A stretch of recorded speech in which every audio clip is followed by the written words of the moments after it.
ओम नमः शिवाय। मैं हूं एस्ट्रोलॉजर के एम सिन्हा और मैं अपने यूट्यूब चैनल पर आप सभी का हार्दिक स्वागत करता हूं। देखिए, हम लोग बात करने वाले हैं शनिदेव 30 जून अर्थात इस हफ्ते के लास्ट में ये वक्री होने वाले हैं। शनिदेव 30 सालों तक एक ही राशि में रहते हैं, ये सभी को पता है। और ये कुंभ में काफ़ी दिनों से थे। 29 मार्च 2025 को ये अपने मूल त्रिकोण राशि से निकल जाएंगे और मीन राशि में इनका प्रवेश हो जाएगा। तो आइए हम समझते हैं कि इसका प्रभाव क्या होगा सभी लोगों के जीवन पर। और वक्री हो रहे हैं, वक्री होने का मतलब क्या होता है, ये स्पष्ट रूप से आप लोगों को समझ में आना चाहिए। वक्री के बारे में वैसे तो मैंने बहुत सारे वीडियो में बताया हुआ है। वक्री का मतलब होता है रिलेटिव स्पीड जो है उसमें ग्रह पीछे चलने लगते हैं, लेकिन एक्चुअल में देखा जाए तो ग्रह का जो मूवमेंट होता है वो हमेशा मार्गी होता है। लेकिन हम कहाँ से उसको देख रहे हैं? हम पृथ्वी से देख रहे हैं। तो जब भी कोई ग्रह पृथ्वी के पास आता है, जब वो पृथ्वी के पास आता है, जैसे कई बार भ्रांतियां होती हैं कि सूर्य है उसके चारों ओर ग्रह नाचते हैं। जैसे चंद्रमा का एग्जाम्पल लेते हैं, सूर्य के चारों ओर चंद्रमा का भ्रमण होता है। अब ये जो भ्रमण होता है वो परफेक्ट सर्कुलर पाथ नहीं होता है। 4,84,00,000 किलोमीटर से लेकर 3,84,00,000 किलोमीटर तक का रेंज होता है। इसका मतलब ये थोड़ा साइनोसॉइडल मूवमेंट करते हैं, साइन वेव बनाते हैं। और यही रीज़न है कि सूर्य का और चंद्रमा का कभी वक्र गति नहीं होती है, साइनोसॉइडल वेव का फॉर्मेशन होता है। एस्ट्रोफिजिक्स के डीन होने के कारण मैं आप लोगों को ये बताता हूँ कि एस्ट्रोफिजिक्स में कहा गया है कि जब भी कोई ग्रह पृथ्वी के बहुत पास आ जाता है या पृथ्वी के सेंटर पॉइंट के रिस्पेक्ट में 120 अंश से लेकर 150 अंश तक आ जाता है, तो उस समय ग्रह वक्री हो जाते हैं। और वक्री ग्रहों में अगर देखा जाए तो राहु केतु जो कि छाया ग्रह हैं वो हमेशा वक्री रहते हैं, लेकिन सूर्य चंद्रमा कभी भी वक्री नहीं होते हैं। आपने कई बार देखा होगा बुध ग्रह भी वक्री होते हैं, शुक्र भी वक्री होते हैं। तो वक्री सारे ग्रह हो जाते हैं, लेकिन सूर्य और चंद्रमा कभी भी वक्री नहीं होते हैं। वक्री होने का जो प्रभाव है उसको अगर आप देखिएगा, ज्योतिष में, वैदिक ज्योतिष में हम लोग षडबल निकालते हैं। षडबल में भी स्थान बल हम लोग निकालते हैं। स्थान बल में भी बहुत सारी कैटेगरी होती है। उच्च बल निकालते हैं, उसके बाद सप्तवर्गीय बल निकालते हैं, ओजा युग्म बल निकालते हैं, केंद्र बल निकालते हैं, दृष्टाढ्य बल निकालते हैं। इसके अलावा हम लोग काल बल भी निकालते हैं जिसमें पक्ष बल निकाला जाता है। इसी श्रृंखला में अगर षडबल में देखिएगा तो चेष्टा बल की भी गणना की जाती है। चेष्टा बल का मतलब होता है जब कोई ग्रह रेट्रो होता है तो उसका एक आर्क बनता है। मान लीजिए कोई ग्रह वक्री हो रहा है, तो वक्री होगा तो वो धीरे धीरे ऐसे करके घूमेगा, पीछे जाएगा और एक सर्कुलर, एक पार्शियल सर्कुलर टाइप का बनाएगा और उसके बाद ये हेलिकल फॉर्म में आगे आना शुरू हो जाएगा। तो हेलिकल फॉर्म बनाता है, उसमें कुछ ना कुछ कर्वेचर होता है रेडियस का, उसको निकाला जाता है और जितनी तीव्र होती है उसकी चेष्टा बल उतनी ज़्यादा हो जाती है। तो ये कुछ बेसिक चीज़ें थी जो एस्ट्रोफिजिक्स में आप लोगों को समझना चाहिए। अब हम वैदिक ज्योतिष से इसका रिलेशन क्यों करते हैं जरा समझिए। जब भी कोई ग्रह पृथ्वी के सन्निकट होता है, डिस्टेंस कम फोर्स अधिक।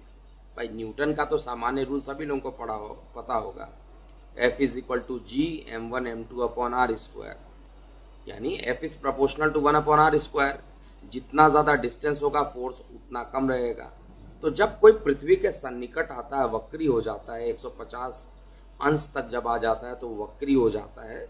और अगर आप देखिएगा तो इस समय कुंभ में शनिदेव है, और हम लोग जो गणना करते हैं, क्योंकि पृथ्वी कहीं पर नहीं होता तो सूर्य को आधार मान के चलते हैं, तो सूर्य से लेकर अगर कुंभ, सूर्य वर्तमान में मिथुन राशि में गोचर कर रहे हैं। अब मिथुन राशि में जो इनका गोचर हो रहा है, वहां से अगर आप काउंट कीजिएगा तो कुंभ के बाद क्या आता है, मीन, मीन के बाद क्या आता है, मेष, मेष के क्या बाद आता है, वृषभ, वृषभ के बाद क्या आता है, मिथुन। तो अगर कुंभ और मिथुन के बीच का अगर अंशात्मक बल अगर आप देखिएगा तो ये लगभग 120 डिग्री से ज़्यादा हो जाता है। सामान्यतः जितने भी ग्रह वक्री होते हैं उनका रिलेटिव स्टेट इतना ही अंश तक होता है, पृथ्वी के सन्निकट हो जाते हैं। इसलिए शास्त्र में कहा गया है कि ये उच्च बल के समान ही फल देने वाले हो जाते हैं। ये बात अलग है कि जिनकी कुंडली में इनका प्रभाव होगा वक्री होने पर बहुत ज़्यादा हो जाएगा। उदाहरण के लिए अगर आपकी कुंडली में ये मारक ग्रह बन गए तो मारकत्व को बहुत ज़्यादा बढ़ा देंगे, कारक ग्रह हैं तो कारकत्व को ज़्यादा बढ़ा देंगे, बाधक ग्रह हैं और गुलिक के साथ ये संयोग कर रहे हैं। इसके अलावा दृष्टांत में 20 नंबर जो 22वां दृष्टांत होता है, 22 नंबर 22वें दृष्टांत में हो या 64वें नवमांश में हो, तो ऐसे कंडीशन में लोगों को ज़्यादा परेशानियां होंगी, क्योंकि ये पास आ गए हैं पृथ्वी के, कंपैरेटिवली रिलेटिवली ये पास आ गए हैं, इसलिए इसका प्रभाव ज़्यादा होगा। इसको एक और उदाहरण से समझ सकते हैं। जब पृथ्वी के सन्निकट चंद्रमा आ जाता है तो उस समय ज्वार भाटा बहुत तेजी से बढ़ जाता है, क्योंकि फोर्स ऑफ अट्रैक्शन जो रहता है, क्योंकि डिस्टेंस कम फोर्स अधिक, और ऐसे कंडीशन में फोर्स ज़्यादा अप्लाई हो जाता है। चंद्रमा जल का कारक भी इसीलिए माना जाता है, जल को तेजी से ही अपने तरफ अट्रैक्ट करता है। सभी ग्रहों का अट्रैक्शन अलग अलग होता है, कुछ जल को ज़्यादा खींचते हैं, कुछ वायु को ज़्यादा खींच लेते हैं, कुछ अग्नि को ज़्यादा खींचते हैं, कुछ आकाश तत्व को ज़्यादा खींचते हैं। तो ये अलग अलग ग्रहों के कारण होता है। उदाहरण के लिए चंद्रमा जल का कारक है तो जल के तत्व को अपने तरफ खींचेगा। इसके अलावा अगर हम बात करते हैं मंगल देव के बारे में, तो मंगल एक ऊर्जा को बहुत तेजी से खींचेगा। देवगुरु बृहस्पति वायु तत्व आकाश तत्व को अपने तरफ खींचेगा, और शनि क्योंकि वायु तत्व है और ये वक्री होने वाले हैं, तो ऐसे कंडीशन में ये वायु के तत्व को, जिनको वायु से परेशानियां होती हैं उनकी परेशानियों को और बढ़ा देंगे, वायु तत्व को अपने तरफ खींच लेंगे। सपोज कीजिए वायु की कमी हो जाए और आप ब्रोंकाइटिस या एस्थमा से जूझ रहे हैं, रेस्पिरेटरी डिसऑर्डर है, तो ऐसे कंडीशन में ये शनि का जो वक्री गति है ऐसे लोगों के लिए खतरनाक है। और दूसरी बात है कि ये 13 दिन का पक्ष भी चल रहा है, 13 दिन के पक्ष में शनिदेव वक्री भी हो रहे हैं, तो आपको बेहद ध्यान देने की ज़रूरत है यहाँ पर। अब प्रत्येक लग्न वाले जातकों पर इसका क्या प्रभाव पड़ेगा इसको भी हम समझेंगे, और मैं बहुत शॉर्ट रखना चाहता हूँ, पॉइंट टू पॉइंट 2 से 3 बातें बताऊंगा जिससे कि आप लोग समझिए, क्योंकि ये पूरे 5 महीने तक लगभग वक्री रहेंगे, 135 दिनों तक। तो इसका जो प्रभाव होगा वो अन्य ग्रहों के भी राशि परिवर्तन से होगा। जैसे मंगल का भी राशि परिवर्तन 12 जुलाई को हो जाएगा। अभी शनि मंगल में युति चल रही थी, अब शनि मंगल से दूर हो जाएंगे और शनि के रिस्पेक्ट में चतुर्थ भाव में आ जाएंगे। लेकिन 13 दिन का जो पक्ष है सामान्यतः शुभ नहीं माना जाता है। फिर समझिएगा मैं वर्ड सामान्यता बोल रहा हूँ, हमेशा नहीं होता, सामान्यता अच्छा नहीं माना जाता है। इसलिए जल प्रलय का होना, जल से बड़ी हानि होना, क्योंकि चंद्रमा पक्ष को निर्धारित करता है और चंद्रमा अगर 13 दिन में ही पक्ष को कंप्लीट कर ले रहा है, इसका मतलब है इसका प्रभाव ज़्यादा रहेगा। और ऐसी कुंडली में जिनके में शनि की महादशा चल रही है या चंद्रमा की महादशा चल रही है, और शनि और चंद्रमा दोनों ही खराब पोजीशन पर बैठे हैं, तो ऐसे कंडीशन में वो खराब रिजल्ट ही देंगे। चलिए बात करते हैं मेष लग्न वाले जातकों के लिए। मेष लग्न की अगर बात किया जाए तो अभी आप पर शनि देव की वक्री दृष्टि आपके लग्न पर पड़ेगी, लग्न पे पड़ेगी। और वैसे भी कहा जाए अगर कुंडली में तात्कालिक मित्रता में है तब तो रिजल्ट अच्छा देगा, लेकिन सामान्यतः कहा जाए तो ये प्रभाव आपको आपके जो परेशानियां चल रही थी, जैसे कर्म स्थान को लेकर, जॉब को लेकर, इनकम को लेकर, इन परेशानियों को थोड़ा कम करेंगे, लेकिन कोई भी काम जल्दी नहीं बनने देंगे इससे रिलेटेड, क्योंकि डिले कर देंगे। वक्री होने पर इनका और फल डिले होना प्रारंभ हो जाता है। प्रभावी ज़्यादा रहेंगे, लेकिन इसका जो प्रभाव होगा, जो रिजल्ट होगा, थोड़ा डिले में होगा। इसलिए आपको बिल्कुल भी परेशान होने की ज़रूरत नहीं है। मानसिक चिंताएं थोड़ी बढ़ेंगी, लेकिन इस समय आपको मंगल का ही बीज मंत्र करना चाहिए, हनुमान चालीसा करना चाहिए, जिससे ये परेशानी आपको ज़्यादा टाइम तक ना रहे। शनिदेव क्योंकि जहाँ पर बैठे हैं वहाँ से आपको अकल्ट साइंसेस यानी गुप्त ज्ञान, तंत्र मंत्र, ज्योतिष, इसके तरफ भी आपको ले जाएंगे। रिसर्च डेवलपमेंट से जुड़ाव करते हैं तो उसमें भी बहुत ही अच्छा रिजल्ट देने वाले हैं। तो ओवरऑल वक्री होना, एटलीस्ट कहा जाए, शरीर पे थोड़े पिंपल्स इत्यादि बढ़ जाएंगे, हो सकता है मानसिक तनाव रहे, लेकिन आय के साधन में अच्छा रिजल्ट देंगे। और गुप्त ज्ञान जो होता है, अकल्ट साइंसेस होता है, उसके तरफ आपका झुकाव भी ज़्यादा बढ़ाएंगे। पैतृक संपत्ति में किसी प्रकार की परेशानी चल रही थी तो पैतृक संपत्ति जो परेशानियां हैं उसको दूर करेंगे और कंपैरेटिवली अच्छा रिजल्ट यहाँ पर देने वाले हैं। वृषभ लग्न की बात करते हैं।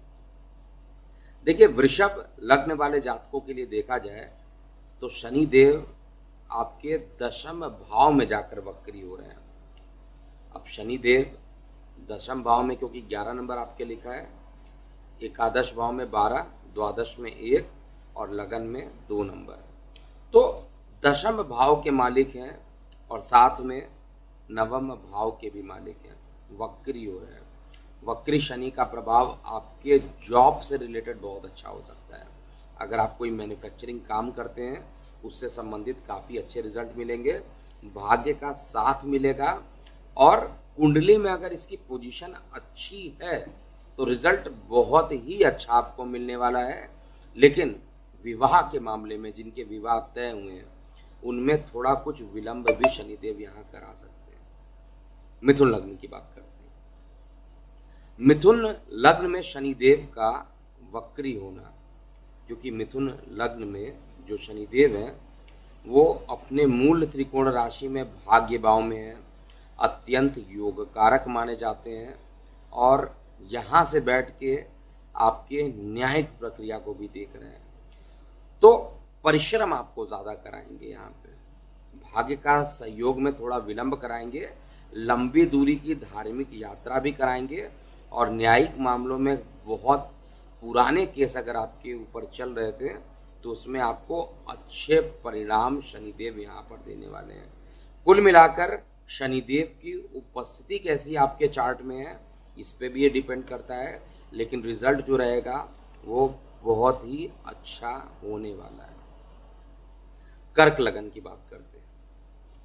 देखिए, कर्क लग्न में शनिदेव अष्टमेश हैं और अष्टम में जाकर स्वगृही हैं, मूल त्रिकोण में है। तो एक बार फिर आपका भाग्य, देखिए 13 दिन का जो पक्ष है उसमें मैंने बोला थोड़ा कर्क लग्न में थोड़ी परेशानी होगी, मानसिक परेशानी हो सकती है, उदर संबंधित विकार हो सकते हैं, ब्लड प्रेशर में फ्लक्चुएशन हो सकता है। लेकिन ये वक्री शनि का होना आपके अष्टम भाव में, अष्टम भाव शनि का कारक भाव होता है और इस भाव में शनिदेव अगर वक्री हो रहे हैं तो रिजल्ट आपके लिए बहुत खराब नहीं देने वाले हैं। मारक हैं ये सभी लोग जानते हैं, लेकिन जब कोई ग्रह स्वगृही हो जाता है, वक्री हो जाता है, तो महकत वैसे ही बहुत कम हो जाती है। इस समय खूब मेहनत आपका होगा रिसर्च एंड डेवलपमेंट में। कोई नया चीज़ सीखना चाहते हैं, पढ़ाई करना चाहते हैं, उसके लिए बहुत ज़्यादा आपके ऊपर ये प्रभावी रिजल्ट देने वाले हैं। और जिनके प्रेम प्रसंग चल रहे थे उसमें और ज़्यादा मजबूत, यानी उनके जो लव रिलेशन होंगे वो और ज़्यादा मजबूत होने लगेंगे, और साथ में कार्य व्यवसाय में भी एक दृढ़ता आपको मिलना प्रारंभ हो जाएगा। सिंह लग्न की बात करते हैं। देखिए, सिंह लग्न वाले जितने भी जातक हैं उनमें शनिदेव आपके सप्तम भाव में गोचर कर रहे हैं। सप्तम भाव में ही वक्री होंगे। सप्तम भाव जो होता है जीवन साथी का होता है। तो जिनके विवाह नहीं हो रहे थे, वक्री शनि का जो प्रभाव है विवाह को बढ़ाएगा। बहुत आश्चर्यचकित आप होंगे कि शनि जो है सप्तम भाव में रहता है तो विलंब के कारक माने जाते हैं, तो विवाह कैसे कराएंगे। लेकिन जब ये वक्री होंगे तो उच्च ग्रह के समान फल देंगे। ये सिंह लग्न में भी ये वक्री होते हैं, मतलब इनको हम मारकत्व की संज्ञा दी जाती है, मारक ग्रह हैं, फिर भी विवाह संबंधित, यानी विवाह partner, life partner, business partner, इसमें एक अच्छे रिजल्ट सिंह लग्न वाले जातकों को निश्चित रूप से मिलने वाले हैं। मकान बनाना चाहते हैं, प्रॉपर्टी बनाना चाहते हैं, तो सिंह लग्न वाले जातकों के लिए मकान के लिए भी अच्छा, प्रॉपर्टी के लिए भी अच्छा, और हर तरीके से डिसिप्लिन में रहकर काम आपको सिखाएंगे। कन्या लग्न की बात करें, देखिए कन्या लग्न में क्योंकि मूल त्रिकोण षष्ठम भाव में ही ये वक्री हो रहे हैं, तो न्यायिक मामलों में जबरदस्त सफलता यहाँ पर देंगे। आपके लिए शत्रुहंता योग बनाएंगे, शत्रु जितने भी थे वो खत्म होंगे। लोन के लिए अगर आपने अप्लाई किया तो थोड़ा विलंब कराएंगे, लेकिन लोन आपको देंगे। इसके अलावा शनिदेव की ये जो पोजीशन है वो आपके भाई बहनों के साथ सहयोग, मधुरता बने रहना, और जिनको ब्रोंकाइटिस अस्थमा थी उसमें भी थोड़ा रिलैक्सेशन करने की कोशिश करेंगे। बस डिस्क्लेमर यही है, आपकी कुंडली में भी शुभ पोजीशन पर ये होने चाहिए। तुला लग्न की बात किया जाए तो तुला लग्न में शनिदेव पंचम भाव में वक्री हो रहे हैं। पंचम भाव में वक्री होना विवाह के लिए अच्छा है, क्योंकि विवाह पर जो दृष्टि पड़ रही थी अब उल्टा ये इसकी टेंडेंसी मुड़ चुकी है। अब टेंडेंसी मुड़ गई है तो विवाह के लिए एक अच्छा समय जरूर दे देंगे। हालांकि जीवन साथी के साथ कुछ मतभेद भी रहेंगे इस ड्यूरेशन में, इसको भी आपको याद रखना चाहिए। धन से संबंधित एक डिसिप्लिन भी आपको सिखाएंगे। धन का जो संचार नहीं हो रहा था उस संचार को ये जरूर उत्पन्न करेंगे। न्यायिक मामलों में बहुत अच्छा रिजल्ट नहीं देने वाले हैं, लेकिन फिर भी शनिदेव का प्रॉपर्टी से रिलेटेड कोई काम अगर आप करना चाहते हैं, शनिदेव अच्छा रिजल्ट देंगे। वृश्चिक लग्न की बात करते हैं। वृश्चिक लग्न में शनिदेव आपके सुख स्थान पर वक्री हो रहे हैं। एक बार पुनः मकान खरीदना, प्रॉपर्टी खरीदना, इसके तरफ शनिदेव आपका मन आकर्षित करेंगे। कार्य व्यवसाय में कुछ विलंब के साथ लेकिन एक अच्छा समय आपके लिए लाने वाले हैं। इसके अलावा शनिदेव यहाँ पर बैठकर न्यायिक प्रक्रिया को देखेंगे, तो जो न्याय की प्रक्रिया आपके ऊपर कमज़ोर थी अब बहुत प्रभावशाली होगा। जो लोग आप पर लीगल केस किए हुए हैं वो वापस मुड़ जाएंगे। और इस समय शनिदेव का वक्री होना, क्योंकि लग्न पर भी दृष्टि पड़ेगी, तो आप बहुत गंभीरता के साथ किसी भी विषय में आगे बढ़ेंगे। धनु लग्न की बात करते हैं। धनु लग्न में क्योंकि आपके पराक्रम भाव में शनिदेव वक्री हो रहे हैं, अपने मूल त्रिकोण में वक्री हो रहे हैं, यहाँ पर आपके नेम फेम को बढ़ाएंगे, लेकिन मेहनत दोगुना बढ़ जाएगा। इस बात को आप याद रखिएगा, मेहनत से पीछे मत हटिएगा। और लगातार यहाँ के जो शनिदेव हैं विदेशों से लाभान्वित कराएंगे। छोटे भाई बहनों के साथ संबंध अच्छे होंगे। जिनको ब्रोंकाइटिस अस्थमा की समस्या है वो समस्या थोड़ी बढ़ सकती है, इस बात को आपको ध्यान देना पड़ेगा। और मन में कुछ उलझने भी रहेंगी इस समय। कार्य व्यवसाय में आपके साथ कुछ राजनीतिकरण हो सकती है, इसलिए बेटर होगा आप अपने कार्य को सही ढंग से करें तो अच्छा रहेगा। अंतिम 3 लग्न की बात करें तो मकर लग्न। मकर लग्न में जो प्रभाव पड़ेगा, क्योंकि शनिदेव आपके द्वितीय भाव में वक्री हो रहे हैं, मकान, भूमि, वाहन से संबंधित एक अच्छे परिणाम शनिदेव यहाँ पर देंगे। लेकिन जिनको लंग्स में इन्फेक्शन है, ब्रोंकाइटिस है, अस्थमा है, उनके लिए समय अच्छा नहीं है। आपके माता के लिए भी समय बहुत अच्छा नहीं है। लेकिन इनकम के स्थान पर ये देखेंगे तो इनकम को बढ़ाने की पूरी कोशिश करेंगे, महाधनी योग का निर्माण करेंगे, फंसे हुए धन को ये निकालेंगे और माइंड जो रहेगा इस समय जो परेशानियां चल रही थी उन परेशानियों से बाहर होंगे, मन प्रसन्न रहेगा और पूरा डेडिकेशन आप कार्य व्यवसाय में लगाएंगे। कुंभ लग्न की बात करें, देखिए कुंभ लग्न में क्योंकि आपके लग्न भाव में ही जाकर ये वक्री हो रहे हैं तो कार्य व्यवसाय से संबंधित स्लो डाउन हो सकता है। किसी भी चीज़ को जो काम आप आज करना चाह रहे हैं वो थोड़ा सा कल पर चला जाएगा और इस तरीके से डिले होना प्रारंभ हो जाएगा। धार्मिक यात्राएं होंगी, धर्म के प्रति झुकाव बढ़ेगा और शेयर सट्टा लॉटरी से दूरी बना लीजिए इस पूरे ड्यूरेशन में, तो आपके लिए अच्छा रहेगा। शनि का बीज मंत्र कीजिए क्योंकि पूरा प्रभाव इस बात पे भी डिपेंड करेगा कि आपकी कुंडली में शनि की उपस्थिति क्या है और 13 दिन का पक्ष चल रहा है तो चंद्रमा की उपस्थिति भी क्या है। जिनकी कुंडली में केमद्रुक दोष है, जिनकी कुंडली में पार्श्विक दोष है, जिनकी कुंडली में विष दोष है, उनके लिए समय थोड़ा कठिनाईपूर्ण होगा। अंतिम लग्न की बात करते हैं। मीन लग्न वाले जातकों के लिए वक्री शनि कैसा प्रभाव देंगे। देखिए वक्री शनि जो है मीन लग्न वाले जातकों के लिए ओवरऑल कहा जाए द्वादश भाव के मालिक हैं और वहीं पर जाकर वक्री हो रहे हैं, विदेशों से लाभ कराएंगे। जो लोग विदेश यात्रा करना चाहते हैं उनके लिए अच्छा। परिवार में अगर तनाव चल रहा था किसी बात को लेकर उस तनाव को कम करेंगे। धन के संचार में थोड़ी सी डिले करेंगे लेकिन धन बचेगा। और सबसे इम्पोर्टेंट बात क्या है कि यहाँ पर रहकर पिता के स्वास्थ्य को भी रिकवर करेंगे। तो ओवरऑल मुझे बहुत ज़्यादा खराब नहीं दिखाई दे रहा है समय। वक्री शनि का जो प्रभाव है केवल इस बात पर डिपेंड करेगा कुंडली में आपके क्या पोजीशन है। अगर आपको बहुत ज़्यादा परेशानी है तो आपको अपनी कुंडली का विश्लेषण करा लेना चाहिए। मेरा जो व्हाट्सएप नंबर है वो 9818318303 है। आप यहाँ पर व्हाट्सएप करके कंसल्टेशन ले सकते हैं। अगर आपको ये वीडियो अच्छा लगता है तो आप इसको सब्सक्राइब कीजिए, शेयर कीजिए और बेल आइकन को दबा दीजिए ताकि जब भी मेरे वीडियो आएँ सबसे पहले आप तक पहुँच जाए। तो अभी के लिए इतना ही। मैं हूँ एस्ट्रोलॉजर के एम सिन्हा। ओम नमः शिवाय।